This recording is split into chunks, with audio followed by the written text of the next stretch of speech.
Hello everybody, in this lecture we will learn about the life processes. देखो ये chapter बहुत easy है, बहुत ही इजी चैप्टर है ये।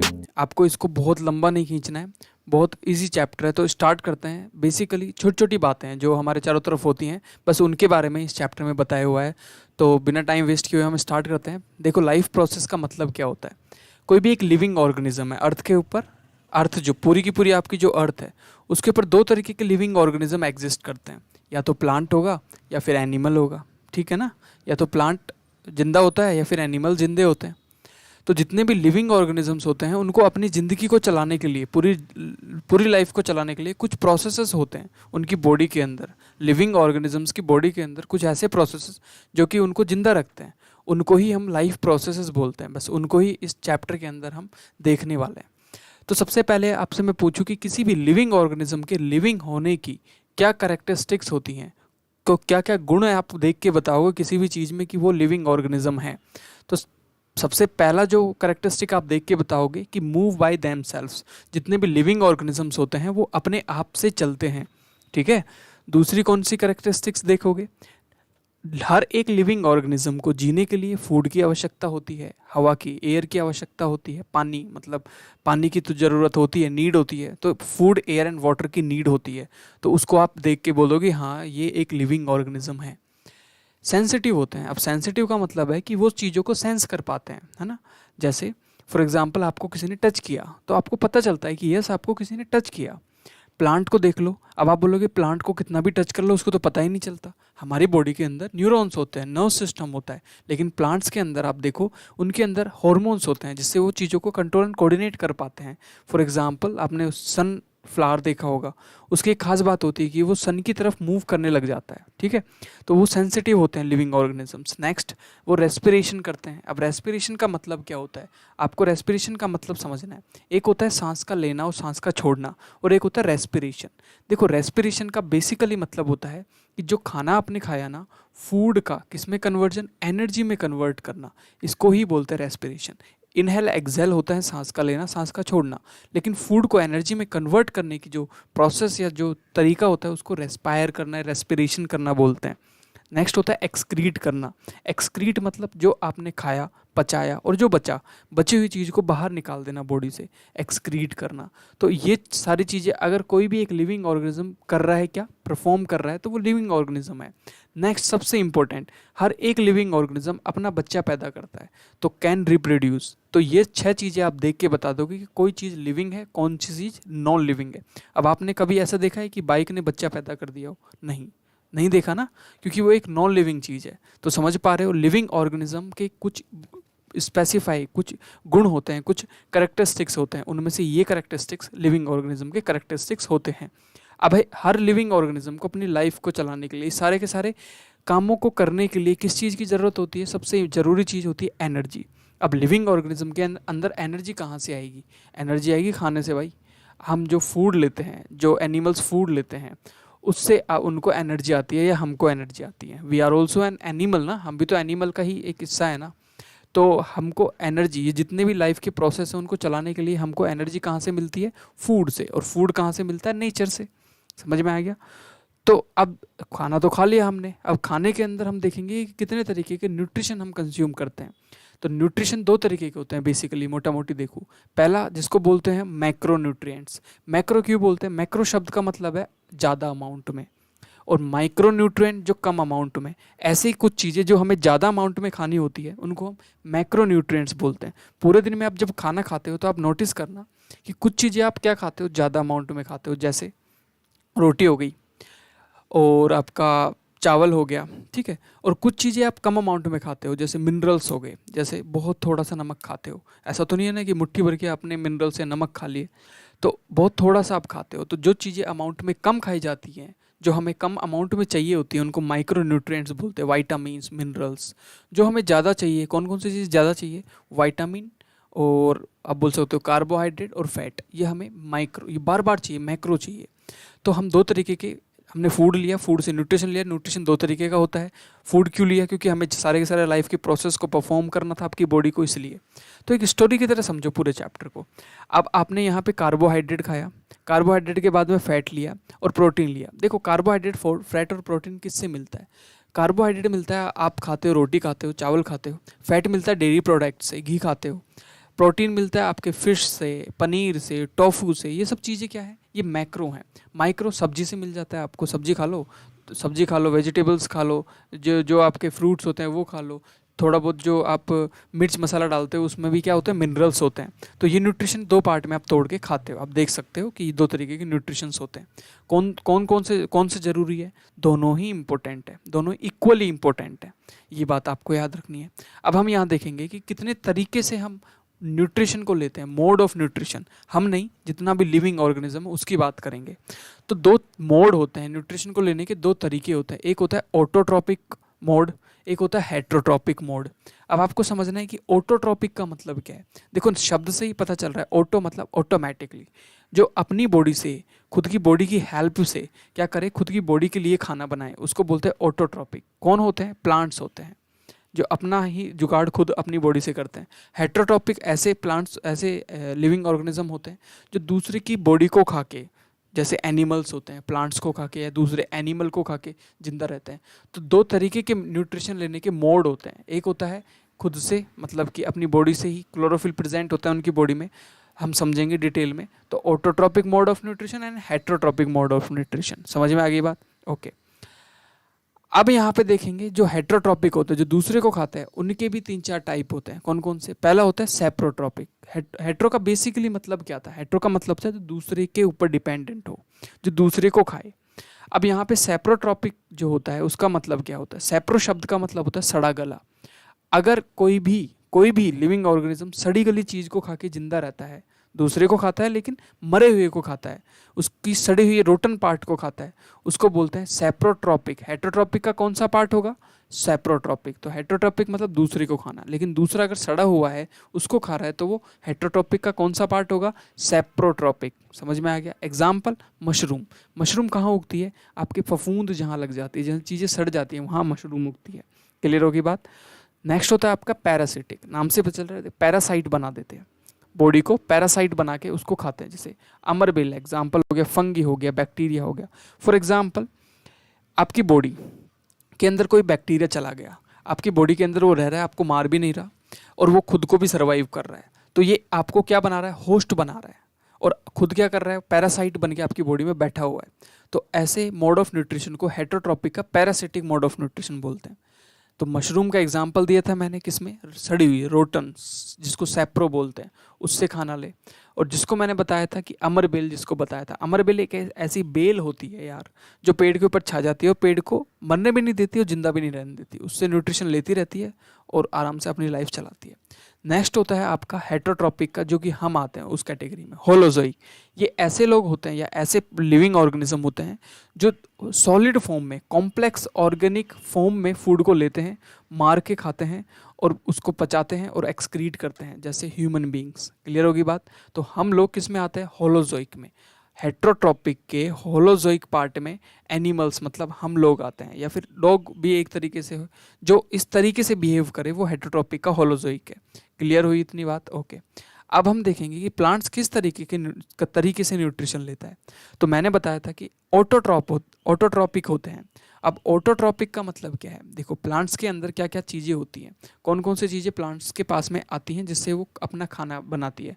तो सबसे इंपॉर्टेंट शब्द आपको याद रखना है, फोटोसिंथेसिस से खाना। फोटोसिंथेसिस, फोटो मतलब रोशनी से, सनलाइट से, सन से सनलाइट आती है, हम एक्सेल करते हैं नाक के थ्रू कार्बन डाइऑक्साइड, वो जाती है प्लांट के पास में। दो चीज़ें तो ये हो गई।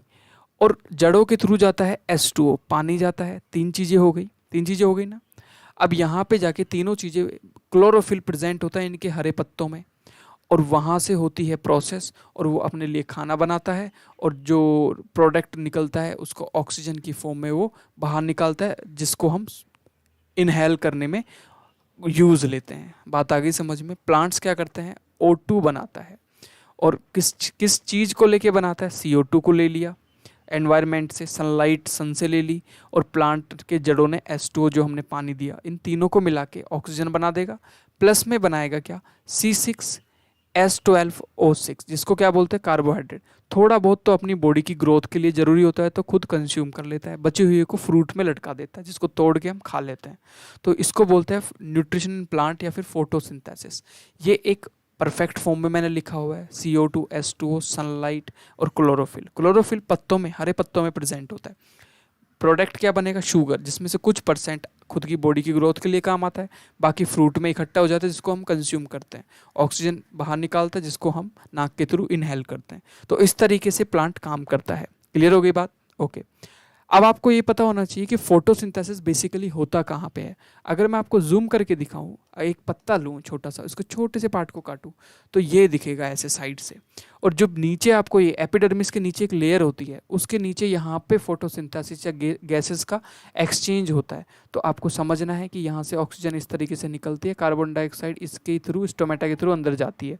तो ये बात, ये जो ओपनिंग्स देख रहे हो, ये छोटी छोटी ओपनिंग्स, इनको बोलते हैं क्या, स्टोमेटा। स्टोमेटा के थ्रू अंदर जाती है। तो ये चीज़ें आपको याद रखनी है। क्लियर? अब देखेंगे हम कुछ ऐसे प्लांट्स होते हैं, कुछ ऐसे प्लांट्स होते हैं जो खुद की बॉडी से खाना नहीं बनाते हैं, इनको एक्सेप्शन बोलते हैं। कुछ ऐसे प्लांट्स जो जानवरों को खा जाते हैं। अब आप बोलोगे कौन से प्लांट? तो एक प्लांट होता है आपका Venus fly trap. Venus fly trap का कुछ ऐसा एक फ्लावर होता है जिसपे कोई भी अगर इंसेक्ट आके बैठेगा, उस इंसेक्ट को बंद कर लेगा, उसके न्यूट्रिशन को खुद कंज्यूम करेगा और अपने जीवन को चलाएगा। नेक्स्ट होता है आपका यहाँ पे पीचर प्लांट, जो जिसके यहाँ पे अगर कोई भी एक कीड़ा मकोड़ा आके बैठेगा, उसको अंदर डाल लेगा और उसको कंज्यूम करेगा। तो दो ऐसे एक्सेप्शन है प्लांट में जो ऑटोट्रॉपिक नहीं होते हैं, हेट्रोट्रॉपिक होते हैं। तो जो कि किसको खाते हैं, एनिमल्स को खाते हैं। तो ये दोनों नाम भी आपको याद रखने हैं। नेक्स्ट होता है एनिमल्स के अंदर न्यूट्रिशन कैसे होता है। तो एनिमल्स के अंदर न्यूट्रिशन तो कैसा होता है, हेट्रोट्रॉपिक होता है। लेकिन फूड हैबिट्स, मोड तो पढ़ लिया था, लेकिन फूड हैबिट्स जो होती हैं वो 3 तरीके की फूड हैबिट्स होती हैं। कौन कौन सी? पहली होती है, जितने भी एनिमल्स हैं उनमें से कुछ एनिमल्स आपको हर्बीवोरस मिलेंगे, ऐसे जो सिर्फ प्लांट्स को खाते हुए मिलेंगे, जैसे खरगोश हो गया। कुछ आपके कार्निवोरस मिलेंगे जो सिर्फ और सिर्फ एनिमल्स को खाते हैं। ये हैबिट्स हैं, ये मोड ऑफ न्यूट्रिशन नहीं है, ये हैबिट्स हैं। किसकी? हेट्रोट्रॉपिक की। और कुछ ऐसे मिलेंगे हमारे जैसे जो ओमनिवोरस, जो कि एनिमल्स को भी खा सकते हैं, प्लांट्स को भी खा सकते हैं। तो ये आपको समझना है कि ये हैबिट्स हैं फूड को खाने की। हर्बीवोरस होते हैं जो कि सिर्फ हर्ब मतलब घास फूस खाते हैं। और कुछ आपके सिर्फ क्या खाते हैं, किसी भी लिविंग ऑर्गेनिज्म को खाते हैं। तो इनको आपको नाम से याद रखना है। और जो ओमनिवोरस होता है वो दोनों को ही कंज्यूम करेगा, मतलब प्लांट्स को भी खा सकता है और एनिमल्स को भी वो कंज्यूम कर सकता है, याद रखना है।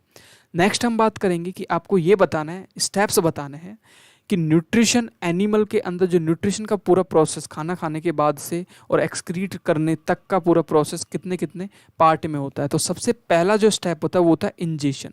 इंजेशन का मतलब खाने को मुंह में लेना। खाना आपने एक चम्मच लिया और उसको मुंह में लेना, इस प्रोसेस को हम साइंस में इंजेशन बोलते हैं। Taking food into the body is called the ingestion. सबसे पहला प्रोसेस होता है ये।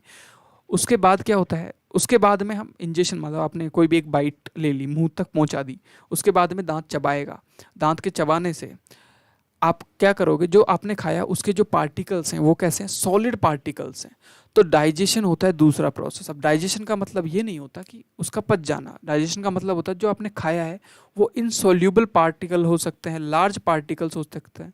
तो इनसॉल्यूबल और लार्ज पार्टिकल्स को सॉल्यूबल और डाइजेस्ट होने लायक बना देना, मतलब उसको डाइजेशन का मीनिंग होता है कि ऐसी कंडीशन में खाने को पहुंचा देना कि वो इजीली डिसॉल्व हो सके। तो उस प्रोसेस को सेकंड पार्ट बोलते हैं। तीसरा होता है आपका एब्जॉर्प्शन। जो आपका आपने खाना खाया जो छोटे पार्ट में डिवाइड हो गया, तो क्या होगा, तो होगा आपका यहाँ पे जो आपका एसोफेगस होता है या फूड पाइप होता है, उसके अंदर से जब खाना जाएगा तो ये छोटी छोटी स्ट्रक्चर होती है। इन स्ट्रक्चर को विलाई स्ट्रक्चर बोलते हैं। तो ये क्या करती है, जो खाना छोटे छोटे पार्ट या सॉल्युबल पार्टिकल्स में टूटा डाइजेशन में, उनके अंदर से न्यूट्रिशन को खींच के खून के नसों में डाल देती है। तो ये तीसरा स्टेप होता है जिसको एब्जॉर्प्शन बोलते हैं। एब्जॉर्प्शन का मतलब समझ में आ गया कि खाने के अंदर से न्यूट्रिशन को खींच लेना, किसके द्वारा, आपके फूड पाइप स्टमक के द्वारा। नेक्स्ट होता है एसिमिलेशन। देखो एसिमिलेशन का मतलब होता है कि आपने जो एब्जॉर्व किया है ना, जो न्यूट्रिशन, वो आपकी बॉडी की ग्रोथ के लिए या जहाँ पे एनर्जी चाहिए, जहाँ पे रिपेयर चाहिए, वहाँ पे पहुँच जाए। कौन लेके जाता है? ब्लड लेके जाता है, तो इसको एसिमिलेशन बोलते हैं। पांचवा स्टेप होता है आपका इजेशन। इजेशन नथिंग बट जो अनडाइजेस्टेड फूड होता है वो पोटी की फॉर्म में सुबह निकल जाए, उसको हम बोलते हैं इजेशन। ठीक है, शुरू वाला इंजेशन था, ये इजेशन है। एक सबसे इंपॉर्टेंट क्वेश्चन कई बार आपसे पूछ लिया जाता है कि अमीबा किस तरीके से अपना डाइजेशन या न्यूट्रिशन लेता है। तो जैसे हम लेते हैं उसी प्रकार वो लेता है। फॉर एग्जांपल कोई भी एक फूड पार्टिकल अमीबा के पास आएगा तो वो अपनी बॉडी के पास में या फिर अपनी बॉडी के अंदर, क्योंकि ये क्या होता है, सिंगल सेल एनिमल होता है, अपनी बॉडी के अंदर ले लेगा। इसको पहला स्टेप बोलते हैं, जिसको इंजेशन बोलते हैं, और एक स्ट्रक्चर बनाएगा जिसको हम स्ट्रक्चर को सूडोपोडिया नाम देते हैं। ये क्वेश्चन आता ही आता है कि व्हाट इज सूडोपोडिया। सूडो मतलब होता है नकली, पोडिया मतलब हाथ। एक नकली हाथ जैसा स्ट्रक्चर बनाएगा जिससे फूड को पकड़ने की कोशिश करेगा और उसको अपनी बॉडी के अंदर ले लेगा। बॉडी के अंदर लेके क्या करेगा, डाइजेशन का काम करेगा, मतलब सॉल्यूबल पार्टिकल में करके एब्जॉर्व करेगा, फिर एसिमुलेट करेगा, फिर जो बचे हुए पार्टिकल को बाहर निकाल देगा, जिसको इजेशन बोलते हैं। तो ये आपका न्यूट्रिशन लेने का अमीबा का तरीका है। Got it. Nutrition in human beings, हम किस तरीके से, पूरा डाइजेस्टिव सिस्टम हमारा कैसे काम करता है देखते हैं। ये हमारा होता है पूरा का पूरा फूड कैनाल, शुरू से लेके लास्ट तक। तो एक एक को ध्यान से देखेंगे, एक एक को बड़े गौर से देख रहे हैं आपको। तो एक पार्ट को, सबसे पहला स्टेप होता है माउथ। सबसे पहला है आपने खाना मुंह में डाला, अब मुंह में डालने के बाद में चबाओगे। अब चबाने पे क्या होगा, यहाँ पे होती हैं दो ग्लैंड जिनको बोलते हैं क्या, सलाइवरी ग्लैंड्स। क्या बोलते हैं, सलाइवरी ग्लैंड। जैसे चबाते हो तो सलाइवरी ग्लैंड से सलाइवरी एमाइलेज निकलता है। क्या निकलता है, अमाइलेज। कौन सा, सलाइवरी एमाइलेज। इसका काम होता है जो स्टार्च होता है या कॉम्प्लेक्स कार्बोहाइड्रेट होता है ना, अब मैं बहुत इजी लैंग्वेज में समझाऊं तो कॉम्प्लेक्स कार्बोहाइड्रेट का मतलब होता है कि ऐसा कार्बोहाइड्रेट जो बहुत मुश्किल से पचता हो, उसको ये बहुत एकदम बहुत इजी वे में पचने के लिए तैयार कर देता है। तो स्टार्च या कॉम्प्लेक्स कार्बोहाइड्रेट को इजीली पचने के लिए तैयार करने का काम आपका सलाइवरी एमाइलेज करता है। सलाइवरी ग्लैंड से निकला हुआ एमाइलेज होता है। तो पहला स्टेप तो ये हुआ। उसके बाद फूड आता है आपके यहाँ होके नीचे, जिसको बोलते हैं एसोफेगस या फिर फूड पाइप भी बोलते हैं। तो एसोफेगस के अंदर क्या होता है, एसोफेगस के अंदर छोटी छोटी रेसे जैसी संरचनाएं हैं, स्ट्रक्चर्स होते हैं या फिर उनको विलाई स्ट्रक्चर्स बोलते हैं, जिससे जो न्यूट्रिशन होता है वो अंदर की तरफ एब्जॉर्व कर लिया जाता है। फिर जाता है आपका फूड कहाँ पे, स्टमक में, जो कि जे लाइक स्ट्रक्चर होता है। स्टमक के अंदर कौन कौन सी चीज़ें निकलती हैं, म्यूकस निकलता है, HCl निकलता है और पेप्सिन निकलता है। देखो ध्यान से, जब फूड जाता है आपके एसोफेगस के अंदर से सीधा स्टमक में, तो सबसे इंपॉर्टेंट जो काम करेगा वो क्या करेगा, यहाँ पे HCl जो होगा उसका काम होगा जितना भी बैक्टीरिया प्रेजेंट है, क्योंकि एसिड है, जितना भी बैक्टीरिया प्रेजेंट है खाने के अंदर उसको मार दे।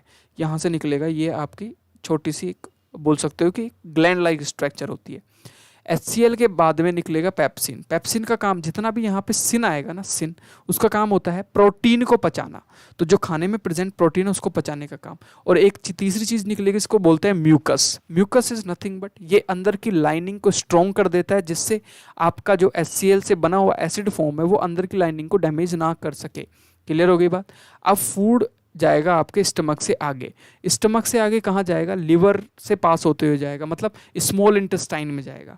और स्मॉल इंटेस्टाइन में लगी रहती हैं दो चीज़ें, क्या क्या, एक तो लिवर अटैच रहता है किससे, स्मॉल इंटेस्टाइन से, और एक आपका, लेट मी जूम, एक तो लिवर अटैच रहता है और एक आपका पैनक्रियाज अटैच रहता है किससे, स्मॉल इंटेस्टाइन से। स्टमक के बाद स्मॉल इंटेस्टाइन में जाता है और स्मॉल इंटेस्टाइन में दो चीज़ें अटैच रहती हैं, कौन कौन सी, liver as well as your pancreas. तो दोनों के काम क्या होते हैं ये देखना है। जो आपका फूड होता है वो स्टमक के थ्रू जाएगा स्मॉल इंटेस्टाइन में, तो यहाँ पे जो लिवर होता है उसके अंदर होता है एक छोटा सा थैला जिसको बोलते हैं गॉल ब्लैडर। तो लिवर बनाता है बाइल जूस को और गॉल ब्लैडर स्टोर करके अपने पास में रखता है कि हाँ जब जरूरत पड़ेगी बाइल जूस दे दूंगा मैं स्मॉल इंटेस्टाइन में। अब आपके दिमाग में आना चाहिए कि बाइल जूस का काम क्या होता है। तो बाइल जूस का काम होता है सबसे इंपॉर्टेंट, एल्कलाइन फॉर्म में बना देता है। एसिड की फॉर्म में बन के आया था ना, उसको न्यूट्रल करने के लिए ये बाइल जूस एल्कलाइन फॉर्म में बना देता है खाने को। और जो खाने में फैट होता है उसको ब्रेक डाउन करने का काम करता है बाइल जूस। अब खाने के अंदर डलेगा पैनक्रिएटिक जूस, कहाँ से, पैनक्रियाज से।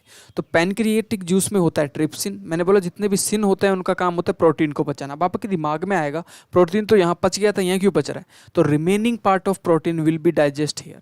दूसरा होता है एमाइलेज। एमाइलेज का बेसिकली काम होता है कॉम्प्लेक्स कार्बोहाइड्रेट को पचाना, यहाँ भी कॉम्प्लेक्स कार्बोहाइड्रेट को पचाएगा। लाइपेज मतलब लाइपेज लिपिड मतलब फैट को पचाने का काम करता है, मतलब बचे हुए फैट को ये भी पचा देगा। तो इस तरीके से इसका काम होता है। अब क्या होगा, अब जो खाना है वो स्मॉल इंटेस्टाइन के बाद में घूमता घूमता घूमता घूमता आपके लार्ज इंटेस्टाइन में जाएगा, और लार्ज इंटेस्टाइन में सिर्फ एक ही काम होता है, क्या, पानी का एब्जॉर्प्शन। पानी बचा हुआ खाने में उसको एब्जॉर्व करके ब्लड स्ट्रीम में पहुंचा दिया जाता है, जो कि यूरिन के थ्रू बाहर निकल जाता है, और जो आपका जो एक्सक्रीटा है वो एनुस के थ्रू सुबह टॉयलेट में आप निकाल के आता हो। तो this is the complete phenomena of the digestive system, got it. अब हम देखेंगे डेंटल कैरीज। अगर हम बहुत ज़्यादा स्टार्च खाते हैं तो आपके दांतों में या बच्चों के दांतों में देखो इस तरीके से क्या हो जाता है, डेंटल कैरीज आ जाती है। तो इससे बचने के लिए क्या क्या करना चाहिए, हमें ब्रश करना चाहिए, तो आप बच सकते हो। नेक्स्ट चलते हैं, this is not that much important. अब दिस इज इंपॉर्टेंट, रेस्पिरेशन। देखो सबसे पहले आपको दोनों में डिफरेंस समझना होगा, रेस्पिरेशन और इनहेल एक्सहेल में, सांस लेने में और रेस्पिरेशन में। रेस्पिरेशन का मतलब होता है कि जो आपने खाना खाया ना, जो कि आपका C6 S12 और O6 था, जिसको मैंने बोला था कार्बोहाइड्रेट, इसका एनर्जी में कन्वर्जन, एनर्जी में बदल जाना, इसको बोलते हैं क्या, respiration. This is called the respiration. लेकिन इनहेल एक्सहेल करने को बोलते हैं सांस लेना। तो दोनों में कंफ्यूज नहीं होना, ब्रीदिंग और respiration is different thing. Breathing का मतलब होता है सांस को लेना और सांस को छोड़ना, इसको बोलते हैं ब्रीदिंग। और रेस्पिरेशन होता है कि जब आप फूड, आपकी बॉडी, आपकी सेल के अंदर कार्बोहाइड्रेट पहुंच जाता है तो माइटोकॉन्ड्रिया उसको क्या करता है, एनर्जी में कन्वर्ट करने का काम करता है। तो that process is called the respiration. तो हम यहाँ पे देखने वाले हैं रेस्पिरेशन के बारे में। दो तरीके के रेस्पिरेशन होता है, एक होता है एरोबिक रेस्पिरेशन, तो इसको ध्यान से समझना है। एरोबिक मतलब एयर की प्रेजेंट में, एयर मतलब ऑक्सीजन की प्रेजेंस में अगर कोई भी रेस्पिरेशन परफॉर्म होता है तो उसको बोलते हैं हम एरोबिक रेस्पिरेशन। दूसरा होता है एनारोबिक रेस्पिरेशन, जहां पे ऑक्सीजन की एब्सेंस हो उसको हम एनारोबिक रेस्पिरेशन बोलते हैं, ठीक है। The respiration in which the oxygen used is called the aerobic respiration, got it. तो यहाँ पे देखो ध्यान से, अगर मैं आपसे बोलूँ कैसे होता है एरोबिक रेस्पिरेशन, ध्यान से सुनना, बड़े ध्यान से सुनना। आपने खाना खाया, आपकी जो खाना खाने के बाद में जो आपका ग्लूकोज था वो सेल तक पहुंच गया। सेल के अंदर जाके क्या नाटक होता है, देखो ग्लूकोज जो होता है ना C6 S12 O6 होता है, ये दो पार्ट में टूटता है और इन दो पार्ट को बोलते हैं पायरुविक एसिड। और ये दो पार्ट होता है इक्वल, C3 S6O3 और C3 S6O3, इनको बोलते हैं क्या, पायरुविक एसिड। जो ग्लूकोज होता है वो पायरुविक एसिड में टूट जाता है। पायरुविक एसिड में टूटने के बाद में ये किससे रिएक्ट करता है, ये आपके बॉडी के अंदर जो इनहेल किया है आपने ऑक्सीजन, उससे रिएक्ट करेगा। जब पायरुविक एसिड ऑक्सीजन से रिएक्ट करता है तो यहाँ पे क्या निकलती है, एनर्जी निकलती है। एनर्जी निकलने के बाद में आपकी जो ये एनर्जी प्रोड्यूस हुई है वो एनर्जी कहाँ जाती है, एनर्जी प्लस में कार्बन डाइऑक्साइड प्लस में H2O निकलता है। H2O तो आपकी बॉडी में रहता है, CO2 आपके ब्लड के थ्रू या फिर नाक के थ्रू आपके फेफड़ों से बाहर निकल जाता है। और जो एनर्जी प्रोड्यूस हुई वो जाती है आपके माइटोकॉन्ड्रिया में, और माइटोकॉन्ड्रिया में प्रेजेंट होता है ADP। ADP का मतलब समझाता हूँ, मतलब फॉस्फेट से फॉस्फेट इस तरीके से चिपका पड़ा होता है, दो दो के पेयर में फॉस्फेट चिपका पड़ा होता है। लेकिन जब ये एनर्जी जाती है और हिट करती है तो फॉस्फेट जो दो की फॉर्म में पड़ा हुआ था वो कन्वर्ट हो जाता है तीन तीन फॉस्फेट की फॉर्म में कन्वर्ट हो जाता है। तीन तीन फॉस्फेट एक साथ इकट्ठे हो जाते हैं, तो इनको बोलते हैं ATP, एडिनो ट्राइफॉस्फेट। मतलब डाइफॉस्फेट से ट्राइफॉस्फेट में कन्वर्जन होना स्टार्ट हो जाता है। जब आपको जरूरत पड़ती है एनर्जी की, जो ये ट्राइफॉस्फेट है वो डाइफॉस्फेट में कन्वर्ट होगा और जो एनर्जी निकलेगी वो एनर्जी आपकी बॉडी के लिए यूटिलाइज होगी। तो this is the complete process. ध्यान से सुनना, जो एनर्जी निकलेगी वो आपकी बॉडी, अब रनिंग करनी है आपको, तो जो ये आपका ट्राई में की फॉर्म में माइटोकॉन्ड्रिया में पड़ा हुआ है वो एनर्जी निकाल के डाई की फॉर्म में कन्वर्ट हो जाएगा, फिर आप खाना खाओगे फिर वो ट्राई की फॉर्म में कन्वर्ट हो जाएगा। तो इस तरीके से, तो this is the glucose, this is pyruvic acid, this is oxygen जो आपने इनहेल की, फिर CO2 बनता है, एनर्जी बनती है, H2O बनता है, CO2 एक्सहेल हो जाता है। तो this is the complete aerobic process. Next होता है एनारोबिक प्रोसेस। एनारोबिक का मतलब होता है ऐसा प्रोसेस जो विदाउट ऑक्सीजन हो, मतलब जहाँ पे ऑक्सीजन की कमी हो। जैसे आपने देखा होगा कभी कभी आप रनिंग करने के अगले दिन आपको क्रैम्प आ जाता है, क्योंकि वहाँ पे जैसे थाइज में आ गया, बॉडी के किसी भी पार्ट में आ गया, क्योंकि वहाँ पे प्रॉपर ऑक्सीजन नहीं पहुँची, लेकिन रेस्पिरेशन पूरा हुआ, एनर्जी पूरी निकली है, तो वहाँ पे बन जाता है लैक्टिक एसिड। कौन सा एसिड? Lactic acid. और लैक्टिक एसिड क्या करता है? पेन क्रिएट करता है, क्रैम्प क्रिएट करता है। तो एनारोबिक के अंदर इस तरीके से आपने कभी कभी देखा होगा जो फर्मेंटेशन से एथेनॉल बनाई जाती है, दारू बनाई जाती है, वो भी आपकी एनारोबिक रेस्पिरेशन से ही बनाई जाती है। तो ये आपको बात याद रखनी है। इसमें एनर्जी भी बहुत कम प्रोड्यूस होती है जहाँ पे ऑक्सीजन प्रेजेंट ना हो। प्लांट्स के अंदर रेस्पिरेशन कैसे होता है? प्लांट्स क्या सांस लेते हैं? बिल्कुल लेते हैं। जड़ों के थ्रू लेते हैं, स्टेम के थ्रू लेते हैं, पत्तों के थ्रू लेते हैं, ठीक है। तो ऑक्सीजन भी लेते हैं और कार्बन डाइऑक्साइड भी छोड़ता है। आप बोलोगे ऐसा कैसे? अभी तो आप बोल रहे थे प्लांट्स तो सिर्फ CO2 लेते हैं। बहुत बहुत मतलब कम अमाउंट में ऑक्सीजन लेते हैं। मतलब रेस्पिरेशन जैसे हम करते हैं वैसे प्लांट्स को भी नीड होती है, जो कभी कभी बाहर से ले लेते हैं, नहीं तो अपनी बॉडी में ही बनने वाली ऑक्सीजन को ही यूटिलाइज कर लेते हैं। क्लियर हो गई बात? इतनी आपको याद रखनी है। क्लियर? एनिमल्स के अंदर रेस्पिरेशन होती है वो दो तरीके के एनिमल्स के अंदर होती है। पहला होता है सिंगल सेल एनिमल, मतलब कि आपका अमीबा हो गया। अमीबा जो रेस्पिरेशन करेगा वो अपनी बॉडी के स्किन के थ्रू करता है। ऑक्सीजन को बॉडी के थ्रू लेगा, प्रोसेस करेगा और कार्बन डाइऑक्साइड को बाहर निकाल देगा अपनी स्किन के थ्रू, बॉडी के थ्रू। नेक्स्ट होता है मल्टी सेलुलर ऑर्गेनिज्म में, जो आपके सिलेबस में अर्थवॉर्म के अंदर, फिश के अंदर, हमारे अंदर। तो ध्यान से देखो जो रेस्पिरेशन होने का जो प्रोसेस है अर्थवॉर्म के अंदर वो कैसे कैसे। तो सबसे पहले देखेंगे हम ह्यूमंस के अंदर जो रेस्पिरेशन होता है वो कैसे होता है। देखो ध्यान से, यहाँ पे जो रेस्पिरेटरी सिस्टम है उसके बारे में हमें देखना है यहाँ पे। तो सबसे पहले हम नाक से, नोस्ट्रिल से सांस लेते हैं और नोस्ट्रिल से आपके फेरिंग्स के थ्रू। फेरिंग्स क्या होता है? फेरिंग्स एक ऐसी जगह जहाँ पे नाक और मुंह की जगह मिलती है। फिर लैरिंग्स होता है जहाँ से वोकल कॉर्ड जिसको बोलते हैं। फिर ट्रैकिया के थ्रू सांस नीचे की तरफ आता है। फिर 2 पार्ट में बढ़ जाता है और 2 पार्ट में बढ़ता है उसको बोलते हैं क्या? ब्रॉन्चीज। और ब्रॉन्चीज में पटने के बाद में ये लंग्स में चला जाता है, इक्वली डिवाइड हो जाता है दोनों लंग्स में। लंग्स में जाने के बाद में लंग्स के अंदर प्रेजेंट क्या होती है? एल्वियोलिस। कुछ इस तरीके की ग्रेप लाइक स्ट्रक्चर्स प्रेजेंट होती है और ग्रेप लाइक स्ट्रक्चर्स के अंदर जो ऑक्सीजन हमने लिया है वो इकट्ठा हो जाता है और जो कार्बन डाइऑक्साइड हमारी बॉडी में जो वेस्ट की फॉर्म में बना है वो आके यहाँ पे इकट्ठा होता है। CO2 तो निकल जाता है, ऑक्सीजन खून में मिल जाता है। तो इस तरीके से आपका पूरा का पूरा ह्यूमन रेस्पिरेटरी सिस्टम काम करता है। ध्यान से देखो, यहाँ पे फर्स्ट होता है जिसको नोस्ट्रिल बोलेंगे, फिर आपका फेरिंग्स होता है, फिर लैरिंग्स। मैंने यहाँ पे नाम लिखा होंगे, फेरिंग्स, लैरिंग्स, ये दोनों याद रखना है। फेरिंग्स वो हिस्सा होता है जिसपे नाक और मुंह की जगह मिलती है। लैरिंग्स होता है जो आपका वॉइस बॉक्स होता है जहाँ से आवाज़ आती है। फिर ट्रैकिया होता है जहाँ से जो आपकी जो सांस ली है वो नीचे जाएगी। फिर उसके बाद में ये 2 पार्ट में ब्रॉन्चीज में डिवाइड होगा। फिर लंग्स के अंदर जाके इकट्ठा हो जाएगा ऑक्सीजन और लंग्स के अंदर प्रेजेंट होता है एल्वियोलिस जिसमें ऑक्सीजन इकट्ठा होकर आपको कन्वर्जन करेगा।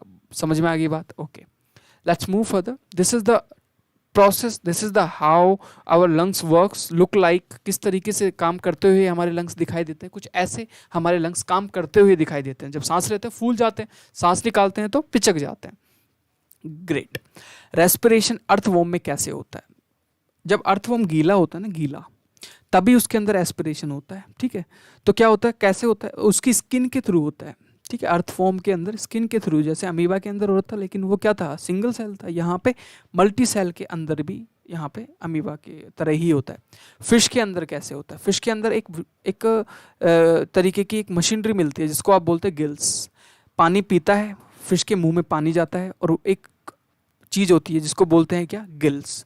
और गिल्स के थ्रू पानी पास होता है तो पानी में प्रेजेंट ऑक्सीजन को ले लेता है और अपने ब्लड तक पहुंचाता है और जिंदा रहता है। तो याद रखना है जो सांस का या ऑक्सीजन का सेपरेशन गिल्स के थ्रू होता है फिशेस में।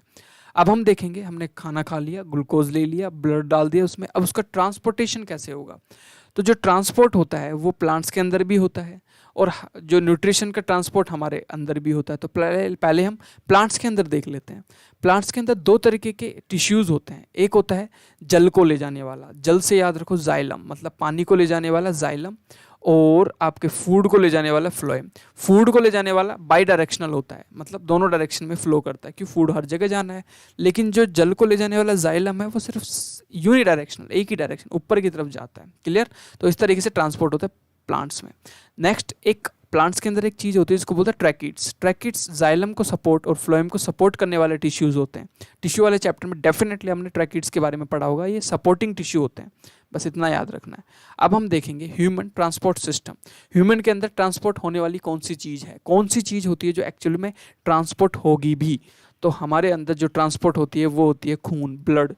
तो ब्लड के अंदर 4 चीज़ें मिलती हैं। ब्लड को अगर मैं सेपरेट करूँ अलग अलग पार्ट में, तो पहला होता है plasma, RBC, white blood cell और प्लेटलेट। अब मजे की बात यह है कि हमारे ब्लड में सबसे ज़्यादा अमाउंट में प्लाज्मा और आरबीसी ही मिलते हैं। ये तो 1 से 2% मिलते हैं। तो कितने कितने कौन कौन कितने परसेंट होते हैं देखते हैं।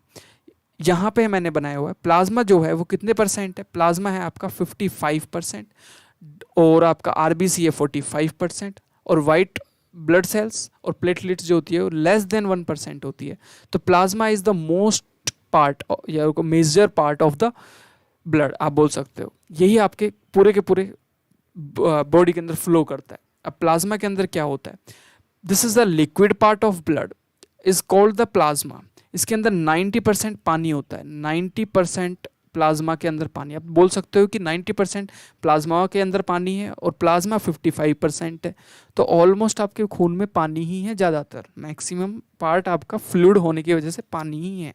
तो प्लाज्मा के अंदर और क्या होता है, प्रोटीन्स भी होते हैं, कार्ब्स भी होते हैं, कॉमन सॉल्ट जो हम खाते हैं वो भी होता है। दूसरा होता है आरबीसी। इसका मेजर काम होता है ऑक्सीजन को कैरी करना, कैरी द ऑक्सीजन। इसका जो जिंदा रहने की जो एक सेल जिंदा रहेगी कितने दिन तक, 4 मंथ तक, 4 मंथ तक जिंदा रहेगी। सर्कुलर शेप में होता है।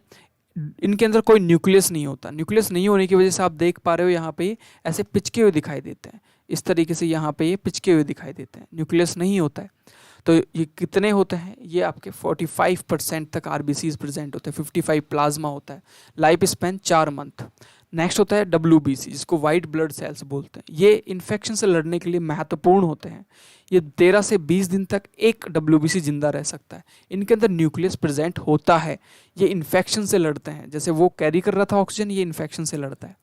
इरेगुलर शेप में होता है आरबीसी, मतलब बाहर से कोई भी जैसे कोरोना वायरस है, कोई भी वायरस आपके ऊपर अटैक करता है तो डब्ल्यूबीसी सबसे पहले लड़ते हैं, ठीक है। तो ये फाइटिंग या बोल सकते तो फाइटर पायलट होते हैं। नेक्स्ट होता है प्लेटलेट्स, ब्लड की क्लोटिंग करने में। आप कट गए कहीं से, कटने के बाद में आपकी ब्लड का एक थक्का जम जाता है। वो किसकी हेल्प से जमता है, वो आपके प्लेटलेट्स की हेल्प से ही जमता है। बस इतनी सी बातें आपको याद रखनी है। अब ये ब्लड जो होता है वो फ्लो कैसे होता है, तो ह्यूमन सर्कुलेटरी सिस्टम के थ्रू फ्लो करता है। और इसको फ्लो करवाता कौन है, आपका टिक टिक टिक टिक टिक टिक टिक टिक टिक टिक दिल, ठीक है। तो दिल आपका धड़कता है, तो उससे क्या होता है, उससे आपका जो ब्लड है वो फ्लो करेगा कंप्लीट बॉडी में, ए टू जेड पार्ट में। और आपका जो ब्लड का प्रेशर है उसको मेजर करने के लिए एक इंस्ट्रूमेंट यूज किया जाता है, जिसका नाम होता है स्फाइग्मोमैनोमीटर। ये मैंने इसलिए बताया क्योंकि कई बार पूछ लिया गया है, तो मैंने इसलिए यहाँ पे मेंशन कर दिया। ब्लड को फ्लो करवाता कौन है, आपका हार्ट करवाता है। कौन करवाता है, हार्ट करवाता है। तो हार्ट करवाता है, तो देखते हैं भाई कैसे करवाता है। तो ये मैंने एनिमेशन ना यूज करते हुए मैंने एक सिंपल सी फिगर बनाई जिससे इजीली समझ आएगा। ध्यान से सुनना। ये होते हैं लंग्स, जहाँ से आपकी बॉडी क्या लेती है, ऑक्सीजन लेती है। मतलब ब्लड ऑक्सीजन यहाँ से लेगा और CO2 यहाँ से छोड़ेगा। बस इतना याद रखना। ये ऐसी जगह है लंग्स, है ना। अब ऑक्सीजन लेके आपका ब्लड आया और आते ही सबसे पहले घुसेगा आपके दिल में। और दिल 4 पार्ट में डिवाइड होता है। ये दिल लो, ये दिल 4 पार्ट में डिवाइड है। एक होता है आपका ऊपर वाले हिस्सों को आर्टियम बोलते हैं, नीचे वाले हिस्सों को वेंट्रिकल बोलते हैं। कैसे याद रखेंगे आप मुझे बताओ। अल्फ़ाबेट में ए पहले आता है कि वी पहले आता है, तो ऊपर वाले को ए पहले आता है तो आर्टियम से याद रखना, वी बाद में आता है तो बाद नीचे वाला वेंट्रिकल। लेफ्ट और राइट कैसे डिसाइड करेंगे, लेफ्ट और राइट अपने दिल पे हाथ रख के डिसाइड कर लोगे कि आपका जो दिल है उसको लेट कर लेना, तो आपको समझ आएगा ये वाला राइट होगा, ये वाला लेफ्ट पार्ट होगा। क्लियर। अब यहाँ पे क्या होता है, ये लेफ्ट आर्टियम में घुसेगा ब्लड, जिसके अंदर क्या है, ऑक्सीजन प्रेजेंट है, लंग्स से ऑक्सीजन लेके आ रहा है, ऑक्सीजन प्रेजेंट है। लेफ्ट आर्टियम में घुसा और यहाँ पे होता है वॉल्व। और इस वॉल्व की एक खास बात होती है, ये एक की ही तरफ खुलता है, एक तरफ सिंगल इसका टर्न होता है। अगर दोनों तरफ खुलेगा तो ब्लड चल जाएगा वापस लंग्स में, तो इसलिए एक तरफ ओपन होता है और आर्टियम से वेंट्रिकल में घुसेगा और फिर ये निकलेगा पूरी बॉडी के लिए। पंप करेगा कौन, यहाँ से कॉन्ट्रैक्शन होगा ऊपर से, और जो आपका दिल होता है वो धड़केगा। कैसे धड़केगा, ऐसे ऊपर से धड़केगा। फिर वो का क्या बोलेगा, लेके जा, पूरी बॉडी में आपका ब्लड जाएगा। आप ना अभी मैं बताऊंगा कौन कौन सी वेन्स होंगी, कौन कौन सी क्या होंगी।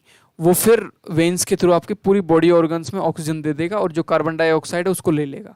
अब जो ब्लड है उसके अंदर क्या है, अब जो ब्लड है ना उसके अंदर है आपका कार्बन डाइऑक्साइड, क्या है, CO2 है। वो CO2 वाला ब्लड आएगा, आके सीधा घुसेगा आपके राइट आर्टियम में, ऊपर वाला आर्टियम नीचे वाला वेंट्रिकल, और अब जाएगा ऑक्सीजन लेने के लिए सीधा लंग्स के पास में। तो यहाँ से ये ऑक्सीजन लेता हुआ आया, बॉडी को दिया, CO2 कैरी किया और ऐसे घूमता रहा। तो इसको बोलते हैं डबल सर्कुलेशन, मतलब एक बार ब्लड को पहुंचाने के लिए दिल से 2 बार गुजरना, इसको ही बोलते हैं डबल सर्कुलेशन। ठीक है, डबल सर्कुलेशन का मतलब है दिल से ब्लड का 2 बार गुजरना एक बार कंप्लीट प्रोसेस करने के लिए।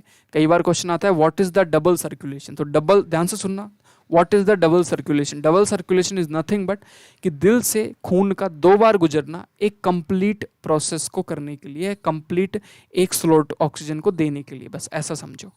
अब यहाँ पे नाम आती है कि ये वेन्स कैसे याद रखें, तो जो खून को दिल तक लेके आए ना, जो खून को कहीं से भी दिल तक लेके आए, दिल तक तक तक, मैंने क्या बोला, तक, तो कौन कौन लेके आ रहा तक, एक तो ये लेके आ रहा तक, एक ये लेके आ रहा तक, तो इनको वेन बोलते हैं, VEIN, VEIN। ठीक है, जो लंग्स से जुड़ा होता है उसको हम पल्मनरी बोलते हैं, क्या बोलते हैं, पल्मनरी।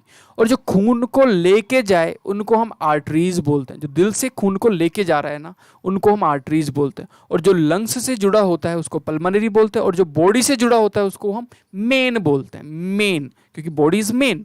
तो जो खून को लेके जाए दिल से वो क्या है, आर्टरी, जो खून को लेके आए वो है आपका वेन। आपको ऐसे याद नहीं कर रहा ऑक्सीजन डीऑक्सीजनेट ना, जो खून को लेके आ रहा है वो क्या है, वेन है, जो खून को लेके जा रहा है वो आर्टरी है।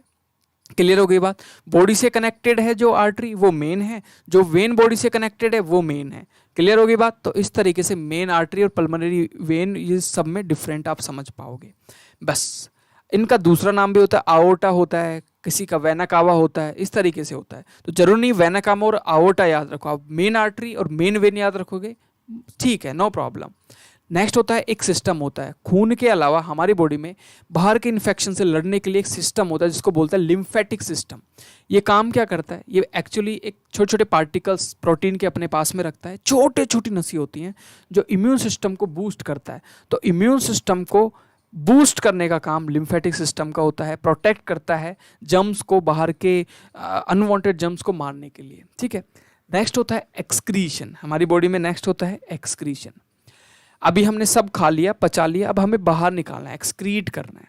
तो एनिमल्स भी करते हैं और प्लांट्स भी एक्सक्रीट करते हैं। तो सबसे पहले हम प्लांट्स के अंदर देख लेते हैं, प्लांट्स किस फॉर्म में एक्सक्रीट करते हैं। प्लांट्स के ऊपर आपने देखा होगा गैसियस फॉर्म में भी वेस्ट निकालते हैं स्टोमेटा के थ्रू, लीव्स को पील आउट करके भी निकालते हैं, बार्क को भी, आपके जो छाल होती है ऊपर की उसको भी बाहर निकाल देते हैं, एक गम की फॉर्म में भी वो अपना वेस्ट निकालते हैं। तो ये आपको याद रखने हैं कि जो प्लांट्स होते हैं वो भी एक्सक्रीशन करते हैं। किस किस फॉर्म में करते हैं, peeling off the bark, shedding off the leaves, है ना, falling off the fruit, fruit का गिरना भी एक एक्सक्रीशन पार्ट होता है प्लांट्स के लिए। अब हम देखेंगे ह्यूमंस के अंदर किस तरीके से एक्सक्रीशन होता है। देखो, एक्सक्रीशन का मतलब है जो बॉडी के अंदर प्रेजेंट वेस्ट मटेरियल है ना उसका बाहर निकल जाना। आप बोलोगे आपने बता तो दिया डाइजेस्टिव सिस्टम में, नहीं, वो तो था आपके खाने का, यहाँ पे है पीने का। मतलब आपके ब्लड के अंदर जो इम्प्योरिटीज होंगी वो कैसे छनेंगी, वो कैसे फिल्टर होंगी। तो जो ब्लड होता है ना पूरे बॉडी में से घूमता हुआ एक बार कहाँ से पास होता है, आपके किडनीज से पास होता है। तो आप बोल सकते हो किडनीज क्या है, आरओ सिस्टम है आपकी बॉडी का। कैसे, देखते हैं डिटेल में। बॉडी का पूरा ब्लड एक बार आएगा, किससे, आओर्टा से आएगा और आपकी किडनी में घुस जाएगा, किडनी में घुस के फिल्टर होगा और वेना कावा से आपकी बॉडी में दोबारा चला जाएगा। ध्यान से सुनना, आओर्टा से आएगा और इसको बोलते हैं, जहां से एंटर करता है, जहां से एंटर करता है उसको बोलते हैं रेनल आर्टरीज। क्या बोलते हैं, रेनल आर्टरीज। आप बोल सकते हो कि आर्टरीज के थ्रू आएगा और वेन्स के थ्रू साफ होके वापस चला जाएगा, बस ऐसे याद रखो। तो जो आर्टरीज के थ्रू आया, देखो ए से आया, ए से आर्टरी, रिलेट करके चीज़ों को याद रखा करो, जल्दी याद होती है। एक किडनी को मैंने काटा, काटने के बाद में किडनी कुछ अंदर से ऐसी दिखाई देती है। इन किडनीज में मेडुलाज होते हैं। तो आपको मैंने बताया कि रेनल आर्टरी से गंदा खून आया, आके यहाँ पे फैल जाता है, पूरे इसमें फैल जाता है। इनके छोटे छोटे छोटे छोटे छोटे छोटे एक ये बॉक्स देख रहे हो ना, ये न्यूरॉन, ये किसके, नेफ्रॉन के क्या है, बॉक्स है। एक छोटे से इसमें 1 मिलियन नेफ्रॉन प्रेजेंट है। इस तरीके से ऐसे छोटे छोटे 10 बॉक्स भी होंगे तो 10 मिलियन नेफ्रॉन प्रेजेंट होंगे। तो जो पूरा खून होता है वो नेफ्रॉन में चला जाता है, किसके थ्रू? आर्टरी के। कौन सा आर्टरी? रेनल आर्टरी के थ्रू नेफ्रॉन में घुस गया। नेफ्रॉन कैसा दिखता है? एक नेफ्रॉन ऐसा दिखता है, एक नेफ्रॉन ऐसा दिखता है। कितने नेफ्रॉन होते हैं? ऑलमोस्ट 10 मिलियन बोल दो या 20 मिलियन बोल दो, इतने से ऊपर नेफ्रॉन आपके एक किडनी में प्रेजेंट होते हैं। एक नेफ्रॉन साफ करके ब्लड को, उसमें यूरिन निकाल के और यूरिन को यूरेटर के थ्रू बाहर निकाल के आपकी रेनल वेन के थ्रू आपकी बॉडी में साफ ब्लड पहुंचा देता है। तो अब ये हमें सीखना है कि ये नेफ्रॉन कैसे काम करता है ना? ये तो सीखना है कि नेफ्रॉन कैसे काम करता है। This is important.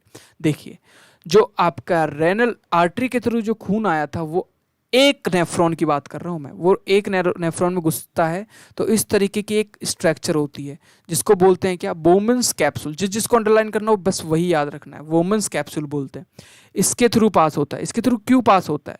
For example, कहीं से पानी फ्लो कर रहा है, उसकी स्पीड कम कर रही है, तो आप क्या करो, उस पानी की जगह को घुमा दो, तो यहाँ पे स्पीड कम हो जाती है। जब स्पीड कम होती है तो जो वोमेन कैप्सूल होता है वो गंदगी को अपने अंदर सोख लेता है, सक कर लेता है।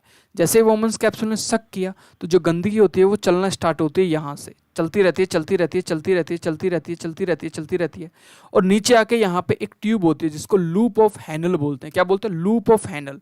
लूप ऑफ हैनल क्या होती है? पतली होती है। यहाँ पे फिर से जो गंदगी है उसकी स्पीड कम हो जाएगी, लेकिन जो आपकी वेन है, रेनल वेन, जो साफ खून लेके जाने वाली है, वो यहाँ इस आपकी हैनल लूप के चारों तरफ लपटी होती है कि जो थोड़ा बहुत कुछ न्यूट्रिशन बचा हो उसको भी वापस खींच लूँ, क्योंकि काम की चीज़ टॉयलेट में बाहर नहीं जानी चाहिए। तो फिर से आपकी जो, फिर उसके बाद में आपके लूप ऑफ हैनल के बाद में आपका जो यूरिन होता है वो फ्लो होता रहता है, फ्लो होता रहता है, फ्लो होता रहता है। यूरिन है ये जो फ्लो हो रहा है, फ्लो होता होता होता होता हुआ इस तरीके से आपके बाहर निकल जाता है यूरेटर के थ्रू। ठीक है। और जो खून होता है उसकी बात कर लेते हैं। जो ब्लड होता है वो यहाँ पे आया, जो रेड कलर से दिखाया है वो ब्लड है। वो ब्लड साफ हुआ यहाँ पे, फिर नीचे गया, और जो नीचे लूप ऑफ हैंडल के चारों तरफ लपटा होता है आपकी क्या? वेन। कौन सी? Renal vein. कुछ काम की चीज़ हुई, ग्लूकोज व्लूकोज, नमक वमक, उसको भी ले लिया, और फिर से आपकी बॉडी में ये रेनल वेन यहाँ से निकलेगी और या रेनल वेन के थ्रू आपकी बॉडी में चला जाएगा। तो इस तरीके से एक नेफ्रॉन काम करता है। ऐसे कितने नेफ्रॉन होते हैं? मिलियंस में नेफ्रॉन आपके प्रेजेंट होते हैं एक किडनी में, और 2 किडनी होती है तो पूरे खून को ऐसे साफ करती है। किसी आदमी की किडनी फेल हो जाए तो क्या करेंगे? तो हम डायलिसिस करते हैं। डायलिसिस की मशीन आपको कुछ इस प्रकार दिखाई देगी, इस प्रकार दिखाई देगी।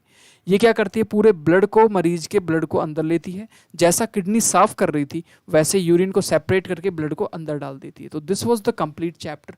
If you have any doubt please let me know in the comment section. Please do subscribe to our channel to support us for making the great content for you guys. Thank you everybody, bye bye.